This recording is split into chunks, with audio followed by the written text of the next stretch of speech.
কে যেন মনে হলো একটা শুয়ে আছে, কে যেন শুয়ে আছে মনে হলো। কে রে, কে শুয়ে আছে? বৌদিমণি আমি গো, টেপির মা। টেপির মা? এত বড় সাহস তোমার, তুমি আমার খাটে উঠে শুয়েছো, তা আবার আমার কম্বল গায়ে?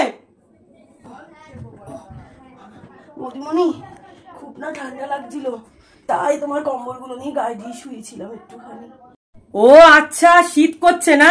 তা ফ্যানটা কেন চালিয়েছিস? বৌদিমণি ফ্যানটা বন্ধ করলে যে আবার গরম লাগছে, কি করব বলো। ও আচ্ছা, ফ্যান বন্ধ করলে গরম লাগছে না, তাহলে কম্বলগুলো খুলে ফেল। কম্বলগুলো গায়ে দিয়ে সরিয়ে দিলে তো আবার শীত করছে বৌদিমণি, কি করি বলো তো। বাবা গো কি ঠান্ডা। ও আচ্ছা তাই না, বুঝতে পেরে গেছি তোর কি জ্বর হয়েছে। দাঁড়া আমি ওষুধ নিয়ে আসছি, দাঁড়া।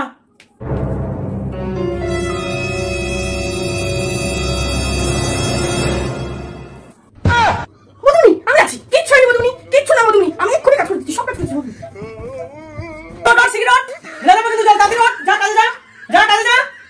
নকশা করে শুয়ে থাকা না, তোমার জ্বর আমি বার করে দেবো, ভাল্লুকের জ্বর তোমার। এই বালতির জল পুরো ঢেলে দেবো, সিগারেট